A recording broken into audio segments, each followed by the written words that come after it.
Pokemon Evolutions is out, but you can't get your hands on any of the packs. Here are the 6 cards I would be prioritizing if I was buying singles.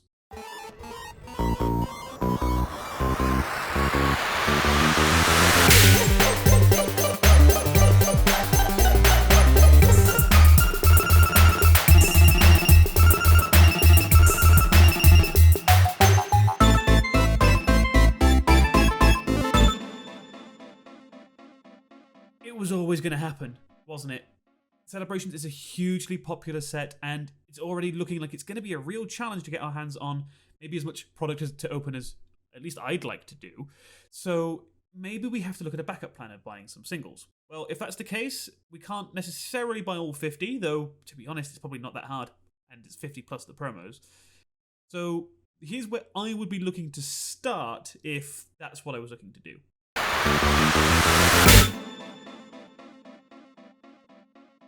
So my first pick on this list is maybe not one that is on everyone else's, but it's actually the Gardevoir Delta Species EX. Because this is a card that a lot of players in particular have a lot of nostalgia for, which means that they might gravitate towards this, and as a result, that might make it harder to get your hands on. But it is also got a Gardevoir, which we know is one of the more popular Pokemon in general. So the very fact that this card exists means it's probably going to end up being fairly popular. But again, it does kind of depend on pull rate. This is maybe not priority number 1. It's number 6 on the list, right? It's not a out-and-out collector's item in and of itself, but it's definitely one I'd be keeping an eye out for a cheap bargain for, because I think it might still be worth picking up.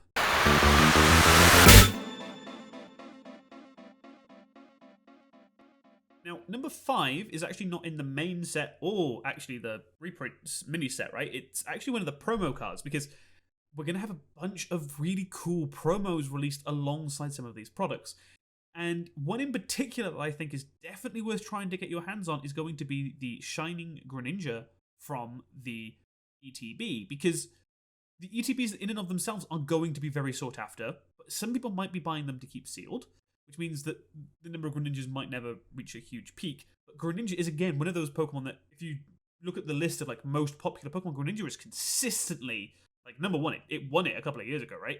So this is a card that's going to be very popular. It's shiny. It also it kind of captures that feel of Greninja that I think one of the reasons why it's so popular is that kind of edgy kind of vibe that we get going. And being a promo should be a little bit easy to pick up in theory, though I imagine people, unless they get multiple ETBs, might want to hold on to their copy. So it might also keep its value fairly nicely.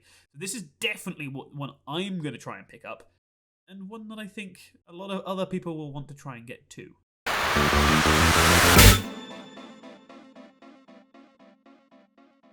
This next card actually has a very special spot for me personally.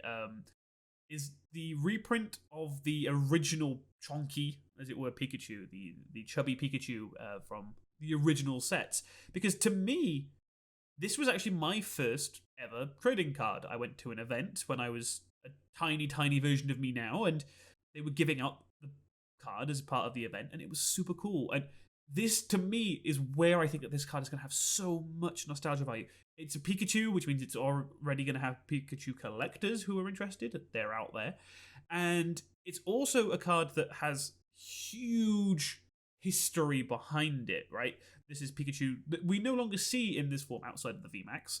And I think this is definitely something worth picking up because it's got that beautiful art. It kind of expands on the art of the original and is definitely going to be something that people will want. And I think it just also is one of those standalone pieces, right? You could put this in a display and it would look fantastic just because people will know exactly what card this is referencing, even if it's not the original.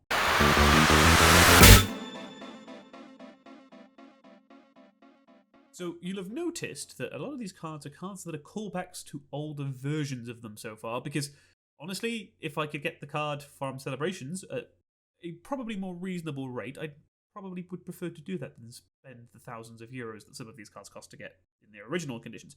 But this next one's not one of these. It is actually the secret rare Mew that we're going to be getting from the set, because this is a card that in and of itself I think is fairly valuable. The Mew is playable, and I think we'll see fairly wide play at various points in terms of the competitive scene, but also if you just want to play kitchen counter, it's just a very good consistency tool for all of your decks. But then it's shiny, it's got the gold secret rare background, and this is going to be a fairly hard to get your hands on set, right? So this is the secret rare. This is the, I would assume, lowest pull rate of the 25 cards in the main set. So this is going to be hard to get your hands on. And some people want to play max rarity decks. Bang, they're going to want 4, right? So there's already demand. But for collection purposes, this is going to be hard to get. You're not necessarily guaranteed most of these cards anyway, and this is even harder to get. So I honestly think this Mew is actually the low-key sleeper of one of the cards that could end up being one of the more expensive cards from this set in a few years' time. Except maybe for these next two, which are kind of obvious.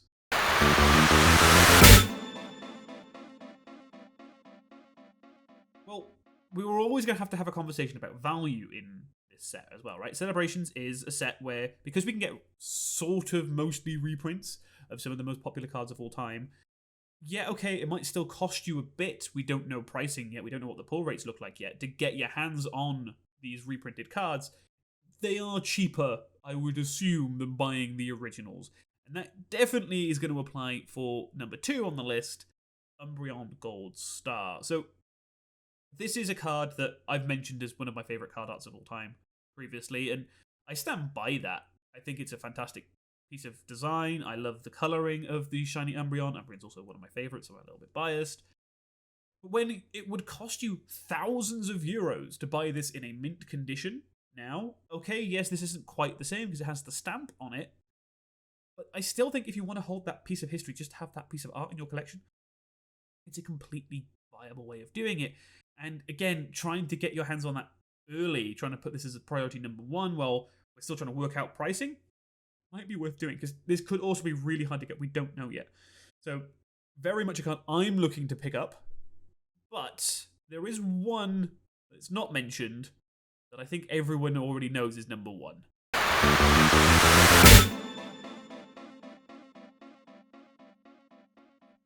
It's got a Charizard on it. Like, how could this not be number 1? It's the base set Charizard reprint. Like, as soon as this card was announced as a possibility of being a thing in this set, people were going nuts. Because the base set Charizard is easily the most collectible card in Pokemon. It may not be necessarily the most valuable card. There are rarer versions of cards that can sell for more, but it's definitely the one that every collector, it's like a Halo product, right, for every collector. And this is a way to get your hands on that art with the right text with a stamp, right? Like, it's like the Evolutions one. We saw this before. That is a card that sold for a fortune when it was just straight out of the pack, right? Like, even when Evolutions was massively printed, that card was expensive. This is going to be no exception. But it's also one of those ones where, can you say, like, having it in your collection is almost worth the cost, regardless of how much that cost ends up being, because it's the Charizard. Again, it's one of those ones that you could frame and put up on display, and people will go, oh, you got one of them expensive Charizards. Because to collectors, yeah, all right, we know it's got the stamp, it's not the full value. But to a lot of people, this is just the iconic Pokemon card. You can't not have this. Which is why it's going to cost a fortune, and why I think it really should be priority number 1 for a lot of people when the set drops. But that's it. Thank you very much for watching. That was my list. I think this is one of the best sets we've had for collectors in a long time. I don't think that's too controversial. But if you have enjoyed this and want to see some more, we have lots of news, we have coverage of all sorts of stuff coming up, then please do hit subscribe and give us a thumbs up as well, because it makes it a lot easier for other people to find us. Thank you very much for watching, and I'll see you all next time.